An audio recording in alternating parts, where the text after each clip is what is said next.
के civil surgeon और वहां के डीएम कंप्लीट रूप से कोई फोन नहीं उठाता, कोई जाता नहीं है। और रात में भूत बंगला है आरा का सदर अस्पताल। आपको थ्रेट भी किया गया वहां पे? कोई थ्रेट नहीं, थ्रेट क्या गया मुझे नहीं जाना है।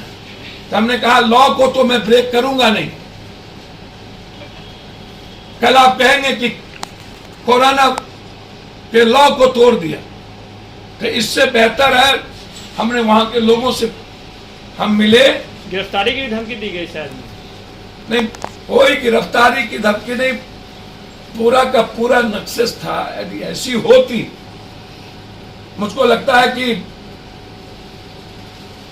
सरकार को एक मजबूत और सशक्त विपक्ष को रखना चाहिए। सरकार से हम आग्रह करेंगे कि अपने बगल में आलोचक को रखिए और अपने बगल में जो सरकार का काम करता हो उसको साथ दीजिए। मैं जो काम कर रहा हूं, जो सरकार और नीतीश जी को करना चाहिए, वो पप्पू यादव यदि जाकर के जो मंत्री को करना चाहिए। यदि एक आम आदमी की भी जिम्मेदारी है लोगों को बचाने की। यदि एक कॉमन मैन बन के पप्पू यादव जाता है और 2 आदमी के अलावे, मैंने एसडीओ को कहा कि मैं 2 आदमी चल रहा हूं आपके साथ, तीसरा आदमी मेरे साथ नहीं होता है वार्ड में, सिर्फ 2 आदमी, और एक एक चीजों को मैं पूछ के सरकार को मैं लिखता हूं। तो आरा के एडमिनिस्ट्रेशन को और वहां के पदाधिकारी को लगा कि हमारी लूट न खुल जाए, जो हालात है यहाँ के जो पूरी दुनिया न देखे, इसके लिए उन्होंने पप्पू यादव को रोका।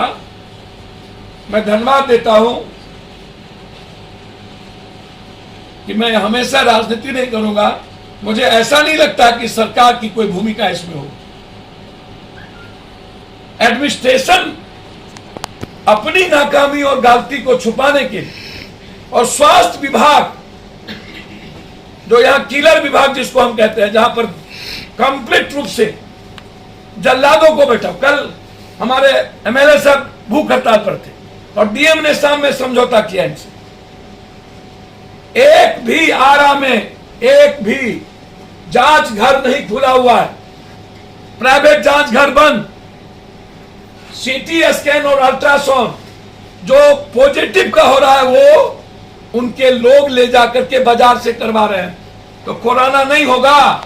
मैंने पूछा एसडीओ साहब से, ये जो चेन को ब्रेक करने की बात कर रहे हैं इसलिए 144 लगाए हैं, ये जो रूम में आप 3 अटेंडेंट और सारी जांच की प्रक्रिया अपने से लोग ले जाके बाहर कर रहे हैं, ये कोरोना आप पहुंचा रहे हैं कि नहीं? आरके सिंह गए थे आरा, आपने पॉजिटिव डॉक्टर को भी बुला लिया। अन्य लोगों के लिए 144 नहीं, आरके सिंह के लिए आए और चले गए। मौत का सबसे बड़ा, आप यदि आरा चले जाएंगे ना तो जिंदा आरा के अस्पताल से नहीं लौट सकते। और अभी तक आरा में जो बयान महिलाओं का है कि 2 सप्ताह से पानी नहीं, कोई डॉक्टर ऊपर नहीं जाता, नर्सेस को बुलाते रहते हैं, कोई नहीं जाता। जहानाबाद में 12 बजे तक कोई नर्स ऊपर नहीं जाती, सफाई नहीं, वेंटिलेटर 4 रखा हुआ है, बंद है। 5 वेंटिलेटर जहानाबाद में अभी तक चालू नहीं हुआ। और गया में सुप्रिंटेंडेंट नहीं है, डिप्टी सुप्रिंटेंडेंट गया में मौत का कुआं बना के रखे हुआ है। बहुत बुरा हाल है गया का। गया में जहां जहां सरकार का मेडिकल कॉलेज है, मैं स्पेशल टास्क फोर्स बैठाने की मांग करता हूं। बहुत क्लियर है, 24 घंटा मैं मजिस्ट्रेट बैठाने का मांग करता हूं। और कम से कम सरकारी मेडिकल कॉलेज में आप आर्मी से डॉक्टर की मांग करें, आर्मी से। ये मेरा मांग है। कंप्लीट सभी मेडिकल कॉलेज की स्थिति बुरी है, वहां मौत के अलावे कुछ नहीं है, जिसको मैंने बहुत नजदीक से देखा। न सफाई है, न पानी है, कंप्लीट मौत है, मौत के अलावा कुछ नहीं। आरा में आपको क्यों नहीं घुसने दिया? अब आरा में क्यों नहीं घुसने दिया? पहले से एसडीओ, सीओ सभी लोग, रात में पुड़ा बना तो एसडीओ ने फोन कर दिया हमारे पीए को, वो सर्किट हाउस आए, यहां नहीं आए। क्यों? अब पप्पू यादव जी, हम जाते हैं तो हम रेमडेसिविर देते हैं, हम जाते हैं तो जो ऑक्सीजन की व्यवस्था होती वो करते हैं, हम जाते हैं तो सरकार को जगाते हैं। सरकार के का जो पाप है, इन लोगों का जो कुकर्म है, नेक्सस है, जो सफाई टेंडर लिया है, जो जो इन लोगों के नेताओं ने ट्रॉली का टेंडर, सफाई का टेंडर और सोर्सिंग का टेंडर, ये नंगा हो रहा है। और सिविल सर्जन और डिस्ट्रिक्ट एडमिनिस्ट्रेशन मिलकर जो लूट रहा है और कोई काम नहीं। आरा में कल तक 200 सिलेंडर पहुंचेगा। यहां तो 13-14 हजार 20 हजार में नहीं मिल रहा है। फिर नेपाल में हमने कहा कि भैया मुझे सिलेंडर चाहिए। कल रात में एनएमसीएच में ऑक्सीजन खत्म हो गया। वार्ड बॉय नहीं रहने के चलते एक लाश राजेंद्र जी की वही पत्नी के गोली में मर गए।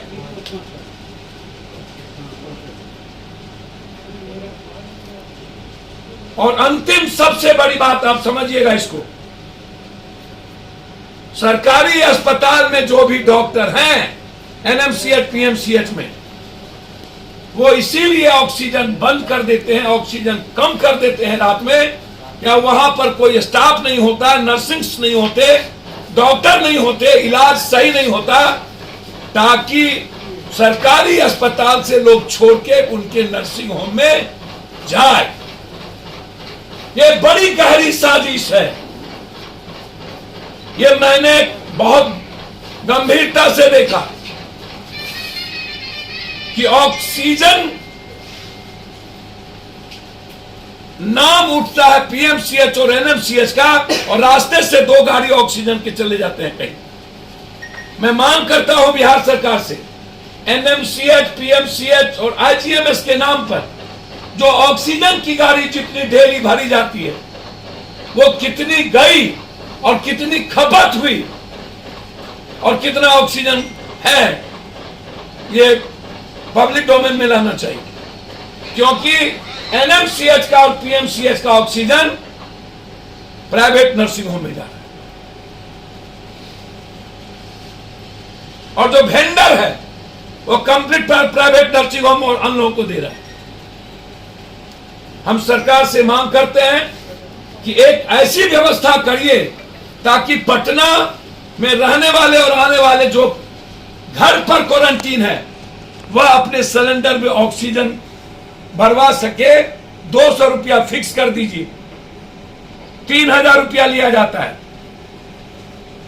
इसीलिए हम बहुत साफ और क्लियर है, सरकारी अस्पताल में डॉक्टर टच इसलिए नहीं करते, इसीलिए नहीं जाते, हड़ताल इसीलिए होता है ताकि पब्लिक में पैनिक बना दो कि एनएमसीएच मौत का कुआं है, नहीं जाना है, कहां जाना है तो प्राइवेट। इसकी मैं जांच की मांग करता हूं।